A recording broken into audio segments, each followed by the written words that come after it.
Vale, pues muy buenos días a todos. Gracias por seguir apostando por este Congreso Nacional de Hidrógeno Verde, donde en esta sala paralela tenemos diferentes ponencias para crear sinergias, para comentar, para charlar. De hecho, son 20 minutos, Carlos, la ponencia. Puedes utilizarlos como quieras, puedes dejar 5 minutos para preguntas o gastar los 20 para lo que tenga en cuestión la presentación de retos legales en el despliegue de los proyectos de hidrógeno. Él es Carlos Mínguez, socio de Andersen, y ahora nos comenta un poquito más y mucha suerte. Y eso, 20 minutos, pongo el crono y para lo que sea estoy por aquí. Bueno, pues buenos días y gracias por la asistencia. Como decía el compañero, soy Carlos Mínguez, soy socio de Andersen, soy el socio responsable de la práctica de energía y recursos naturales. Bueno, la firma tiene una presencia ya de años en el negocio y el mercado del hidrógeno.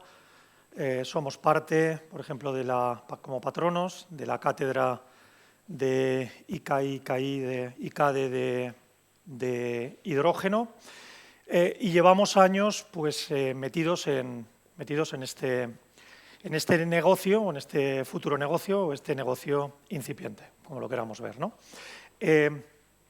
Yo tengo preparado una breve presentación. El título, la verdad es que da bastante de sí. Mi idea es, y lo pensaba ayer, ¿no? O sea, partiendo de los 4 elementos clásicos, y no me voy a poner filosófico a estas horas de la mañana, ¿no? Del agua, la tierra, el fuego, el aire. Digo, si lo proyecto sobre el negocio del hidrógeno, y voy a dejarlo inmaterial, que es el capital, como elementos físicos que son fundamentales en el despliegue de proyectos, y vamos a ver de qué manera lo jurídico, y cuando hablamos de lo jurídico vamos a pensar en lo regulatorio, porque este va a ser a futuro un negocio regulado que hoy no lo es. Dicho esto, y antes de entrar ahí, cualquier consideración que queráis hacer a lo largo de estos 15-20 minutos, paramos, lo vemos, nos centramos en algunos de los elementos que consideréis más importantes. Para mí, los fundamentales físicos del negocio es el agua, es el suelo, es el gas y es la electricidad. El agua es la materia prima, el gas es el producto, la electricidad es la necesaria para convertir la materia prima en el producto, y es una actividad física, es una actividad industrial, es una actividad que necesita un suelo, un sustrato físico en el que desarrollarse, y eso pues, me llevará a plantear, por último, alguna breve reflexión sobre los procesos de permitting, de qué manera una actividad industrial como esta, encajada, como sabéis, dentro de la categoría de la industria química, se puede desarrollar al amparo de la normativa de permitting existente en estos momentos en España o la normativa de permitting que venga. Es importante tener presente que cuando hablamos del marco legal del hidrógeno tenemos que distinguir entre lo que es el permitting, los procesos autorizatorios, de lo que es la regulación. Esta, como digo, va a ser una actividad regulada, y esa perspectiva regulatoria es clave para entender la mayor o menor dificultad que se puede encontrar el negocio para desplegar. Eso nos lleva pues, bueno, a reflexionar sobre el presente. Estamos en un momento ya de despliegue. Yo creo que ayer en algunas de las sesiones se apuntó en ese sentido. Hay un aspecto que es importante, ¿no? Y es que dicen que los tecnólogos van delante, los financieros van detrás y los abogados llegamos los últimos. Y cuando los abogados llegamos es porque el negocio incipiente, pero el negocio empieza a vislumbrarse. Y hay que articular, hay que darle forma jurídica a ese negocio que se soporta en el uso de una tecnología que empieza ya a estar testada, que empieza a escalar, y de unos recursos financieros que empiezan a acudir a la financiación de ese despliegue. Luego, el momento presente es un momento de despliegue, y nosotros lo percibimos así, y son ya unos cuantos años desde que estamos presentes en este sector de la actividad, y es muy importante que pensemos sobre el futuro, es decir, la perspectiva regulatoria. De qué manera la regulación está o debe estar empezando a lanzar señales al mercado para, bueno, pues en definitiva, permitir ese despliegue, ayudar a la creación de un nuevo mercado, porque ese es el reto. El marco jurídico comunitario ha apostado por la creación de un mercado regulado del hidrógeno, y eso es lo que nos vamos a encontrar durante los próximos años. ¿Es la primera vez que sucede? No. ¿Ha sucedido antes? Sí. ¿Va a suceder de la noche a la mañana? No. ¿Va a ser un proceso largo? Sí. Pensemos en el gas natural. Pensemos cómo el gas natural aterriza, cómo el gas natural se incorpora al mix energético y cómo se crea un mercado regulado del gas natural.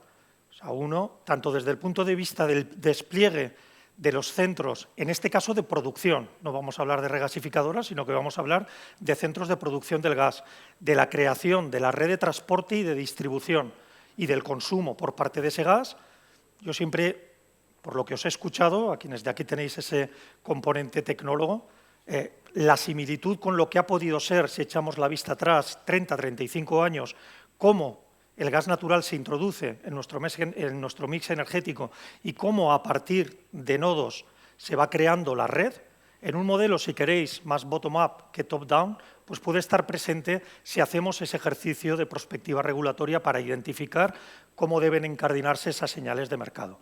Bien, sobre la base de estos 4 elementos del negocio, yo tengo que ir necesariamente bastante rápido, pero bueno, andaré por aquí si alguien tiene curiosidad o vicio por profundizar en alguno de estos elementos, estaré encantado de hacerlo, porque la verdad es que están dando, como os podéis imaginar, mucho juego. Yo os decía, tenemos una materia prima detrás, luego vuelvo, el agua, tenemos un producto, el gas, y tenemos un elemento que permite transformar lo uno en lo otro, que es la electricidad. El componente eléctrico es clave en el desarrollo del negocio, en el despliegue de la actividad. Minuto y resultado, que diría aquel. Bueno, pues en electricidad, ya sabéis, una actividad electrointensiva con problemática en la cobertura de la demanda, con todo lo que ello supone desde el punto de vista de la problemática de redes eléctricas, tanto en la parte de transporte, en el acceso a la red de transporte, como en la parte de distribución. El debate también jurídico está encima de la mesa. Para los que no estéis más familiarizados con esto, bien, pues se ha suscitado desde el punto de vista de distribución una discrepancia manifiesta entre las distribuidoras y la CNMC, en este caso, cuando la CNMC ha aprobado las circulares que determinan la metodología de cálculo y la metodología de determinación de la tasa de retribución financiera, es decir, si hace falta invertir en redes, parece que los estímulos, de nuevo la regulación, los estímulos que se están lanzando desde el regulador no son todo lo potentes para que capital apueste por esta jurisdicción y no se vaya a otras donde la tasa de retribución financiera pues esté por encima de los 6,5 puntos aprox, donde ha quedado fijada en España. Otro elemento importante, que son activos regulados, y ese es un tema en estos momentos abierto, proyecto de Real Decreto, por el que se determina la metodología y el contenido de los planes de inversión en redes de distribución, con un tope. Ya sabéis que la actividad regulada, y además como actividad regulada que soporta un monopolio natural, pues se determina por parte del Gobierno unos topes de inversión, en este caso el 0,13 del Producto Interior Bruto para redes de distribución. Ahí está el conflicto en estos momentos entre la distribución y el regulador, y puede que entre la distribución y el Gobierno a resultas del cierre de ese proyecto de Real Decreto. Simplemente llamo vuestra atención. Os invito, si tenéis cierta curiosidad, que le echéis un vistazo al intento, porque yo creo que eso define claramente cuál es el momento, ¿no? Nos movemos en un marco donde ya están pasando cosas, donde hay que dar seguridad jurídica para esas cosas que están pasando, pero sin embargo no tenemos un marco regulatorio completo. Es decir, que el legislador está cincelando en muchas ocasiones, pues elaborando traje a medida por razón de la percepción que tiene de las dificultades que se encuentran los proyectos para desplegar o de las medidas que entiende que puede estimular el despliegue de el desarrollo de estos proyectos.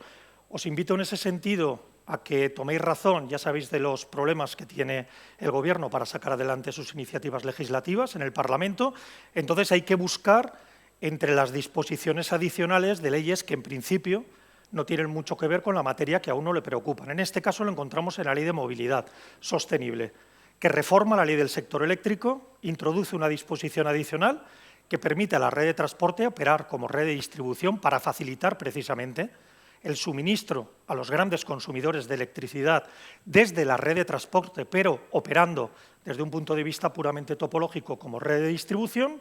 Y, por otro lado, un nuevo artículo, 4 bis, planificación, no planificación vinculante, planificación prospectiva, sino planificación reactiva. Es decir, si me lo permitís, desovietizarnos un tanto en materia de planificación para que la planificación no sea el impedimento, el inconveniente que impide el desarrollo de proyectos de alto consumo eléctrico y en la cabeza de todo el mundo, planificación de red eléctrica, están los electrolizadores y están los centros de datos. Gas, momento del gas. Yo creo que se refleja claramente el momento que antes os describía. Vivimos con una regulación gasista que no está definida ni pensada para el gas renovable, para el hidrógeno renovable, sino para el gas fósil, pero tenemos que vivir con ella, tenemos que vivir con una ley que su propia definición es la antítesis del gas renovable, que es la ley de hidrocarburos, ¿no? Por la presencia de un carbono que aquí no es tal. ¿Qué ha hecho el legislador? El legislador ha legislado de urgencia. Todos los que estamos aquí pues, tenemos cierta trayectoria en esto y cierta memoria histórica y sabemos pues, cuál era el momento del 2022, cuáles eran las expectativas del 2022 a resultas de lo que se entendía que podía pasar en el 2022 con el TTF cotizando a los precios que estaba cotizando. Parecía que no iba a ser una transición energética, sino que tenía que ser, por un estado de necesidad, una revolución energética en toda regla. Y eso dio lugar a que, de nuevo, el legislador adoptara determinadas decisiones para tratar de dar una cobertura jurídica a los primeros proyectos incipientes. Yo creo que, y quedaros con la idea de esa disposición adicional 38ª de la Ley de Hidrocarburos, donde se regula el régimen de canalización aislada, como ese primer paso en el desarrollo de esos primeros nodos que al final acabarán conectados entre sí si el desarrollo de la infraestructura gasista del hidrógeno se asemeja al desarrollo de la infraestructura gasista del gas natural. Hay toda una problemática jurídica importante detrás en la aplicación de esa disposición adicional 38ª y en los roles que confiere al productor de gases, al transportista distribuidor de gases y al comercializador de gases. El legislador se ha encargado de decir que esto no es una actividad regulada y que, por tanto, la retribución por el uso de la infraestructura no va con cargo al sistema, contra peajes y cargos, sino en un precio pactado, eso sí, con el control por parte de la CNMC. La CNMC ya ha empezado a fijar su doctrina pensando más en el mercado del gas natural que en el mercado del hidrógeno que viene, y eso, a día de hoy, genera dudas a la hora de definir el modelo de negocio, porque, en definitiva, esto lo que va a determinar es el recurso con el que financiar el coste, el CAPEX, el OPEX de la infraestructura por parte de quien lo promueva en la medida en que no estemos en un régimen de autoconsumo, sino que aparezcan terceros que se conecten, porque así se lo permite esa disposición adicional, a esa infraestructura gasista. Momento también para ver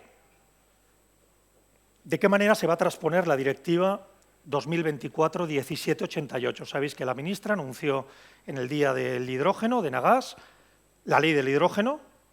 Es la transposición que estamos esperando para dejar de vivir con una norma cuyo objeto no es regular un mercado todavía no creado, sino regular una actividad implantada y con un mercado organizado, como es el del gas natural. Disculpad si voy rápido, pero esto no da más de sí. Hay un elemento clave, determinante, como es el agua, ¿no? Estamos hablando de hidrógeno electrolítico y esta es la materia prima. Y vivimos un país y por un momento cerramos las ventanas y pensamos que no está pasando lo que está pasando, caracterizado, bueno, en todo caso, por el estrés hídrico. Es decir, esta mañana oí al SINA en la radio decir que, en efecto, Moreno Bonilla hace 2 años estaba planteando que había que traer en barcos agua por la situación de estrés, y esta cuenca, la del Tinto Diel, yo creo que es un ejemplo claro de ello, de escasez hídrica, de escasez para los usos ya introducidos dentro del sistema hidrológico de las diferentes cuencas, imaginaros para los nuevos entrantes. Y aquí estamos hablando de un nuevo entrante que tiene que competir con los que ya están, que a su vez están compitiendo con un recurso escaso. Eso a lo que nos lleva es, primer toque de atención, se están trabajando ya el esquema de temas importantes en el cuarto ciclo de planificación hidrológica. Yo hace 1 año y medio me di una ronda por los organismos de cuenca y preguntaba pues, en comisaría y en las OPHs, oye, ¿cómo veis, ¿no? La oferta? En definitiva, ordenan la oferta a la vista de la demanda.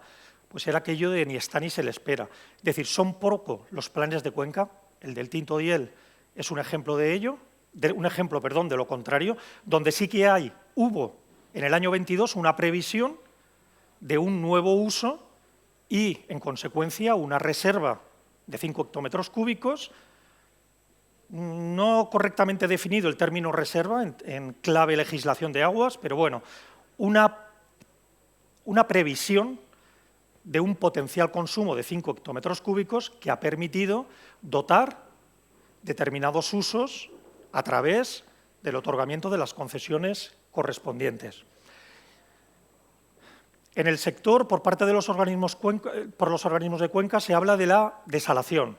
Bien, cualquiera habrá hecho los números y habrá visto, uno, si salen o no salen con la desalación, también por el coste energético de impulsar, aunque haya bastante consumo, a una cota baja, pero el agua habría que elevarla. Y dos, y aquí sí que impacta el permitting, por los costes que conlleva la lenta tramitación de las desaladoras. Y además con una particularidad, 5 minutos, sí.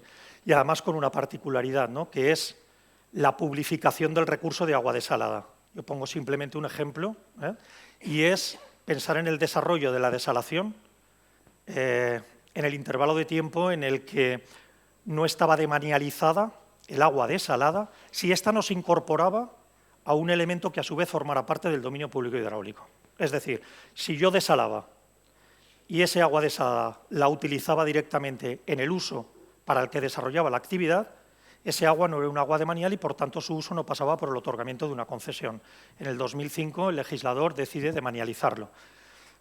Mirar en la costa de Levante, sureste peninsular, costa de Almería, Murcia, el desarrollo que tuvo esa actividad de desalación en aquel momento y el que ha tenido ahora. El legislador, de alguna manera, y llamo vuestra atención sobre un elemento que creo que es clave para entender cuál puede ser la vía de acceso al recurso en un mercado estresado como es el mercado de agua, y es la reutilización. Tenemos un marco, la verdad es que es un marco ambicioso, si bien la práctica administrativa está tratando de achicar todo su potencial de crecimiento, y esto es en toda regla, una crítica a la interpretación que del Real Decreto se está dando en algunos organismos de cuenca. El Real Decreto, desde mi punto de vista, es un Real Decreto tremendamente ambicioso que lo que trata es de potenciar el escalado industrial de una actividad generadora de recursos, como es la producción de agua regenerada, separando la producción de agua regenerada de su uso por parte de un tercero concesionario. El productor, el concesionario. Hay otro elemento crítico en todo esto y es el achique que se le está dando al concepto de recirculación. Y el concepto de recirculación es clave en el desarrollo de proyectos de hidrógeno allá donde se desarrolla ya una actividad consumtiva de agua, generadora de vertidos, de aguas residuales, tratadas in situ y con posibilidad de recircularlas y quedar, por tanto, al margen de todo lo que es el aparataje concesional con las complicaciones que ello supone. Es decir, más que hablar de reutilización y recirculación, quedaros con la idea de reutilización versus recirculación. Si recirculo, no reutilizo y, por lo tanto, si recirculo, el Real Decreto de reutilización de aguas regeneradas no me aplica. Si nosotros hemos estado muy presentes en la tramitación de ese Real Decreto y uno hace el seguimiento de las modificaciones introducidas a la hora de regular la recirculación, verá claramente esto que estoy apuntando y verá claramente de qué manera la recirculación incluso ampara ese concepto material de reutilización sin necesidad de concesión de por medio para cuando la recirculación tiene lugar ya no dentro de una misma instalación, sino dentro de un mismo complejo industrial que comparte instalaciones de tratamiento, de saneamiento, de depuración de aguas residuales. Y termino con el suelo. El suelo sí nos lleva, esto es una actividad industrial que tiene una vocación de ocupación de un suelo de naturaleza industrial y como actividad industrial encajada en nuestra normativa de permitting, el suelo me remite al permitting en la legislación de autorización ambiental integrada y de evaluación de impacto ambiental. La evaluación de impacto ambiental sí que ha sido, digamos que, sutilmente modificada para sujetar la actividad de producción de hidrógeno electrolítico a un régimen más liviano, evaluación de impacto ambiental simplificada. Sin embargo, la autorización ambiental integrada no. De tal manera que a día de hoy el texto refundido de la Ley de Prevención y Control Integrado de la Contaminación no discrimina entre la producción de hidrógeno a partir de gas fósil o la producción de hidrógeno electrolítico. Uno y otro están sujetos al mismo régimen de autorización ambiental integrada.